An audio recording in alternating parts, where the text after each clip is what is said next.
idil maxamed aadan oo ah hooyo Soomaaliyeed haysata wiil yar oo 2 sano jir ah naafana ka indhaha xaaladiisa caafimaad gudaha dalka wax looga qabo waayay ayaa bulshada Soomaaliyeed waxa ay ka codsanaysaa in xaaladiisa caafimaad ee wiilkeeda laga qayb qaato.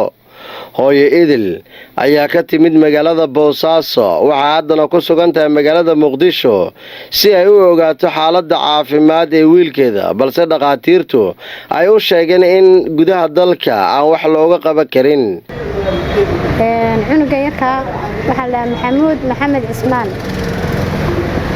waxaan ka keenay Puntland gaar ahaan Boosaaso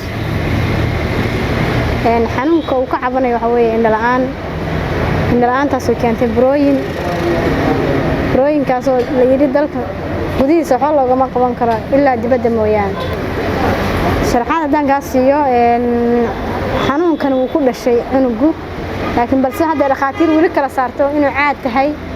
dhaqaatiirna waxa ku leedahay waa caad, dhaqaatiirna waxa ku leeyahay burooyin kansar qaaday baa haysto indhaha saas ay u badanayaan.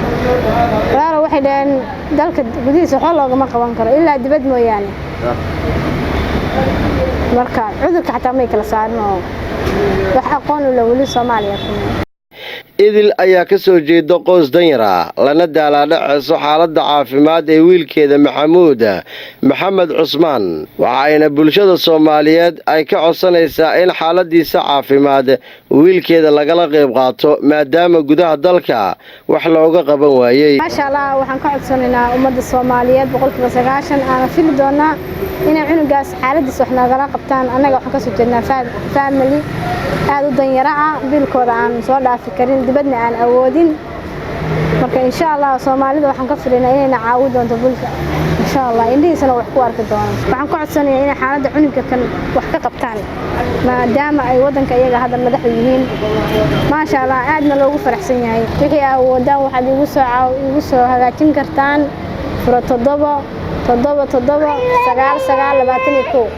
hormuud furo 8 eber 2 Cabdullaahi Maxamed Sheekh Doon raadiyaha telefishinka SBC Muqdisho.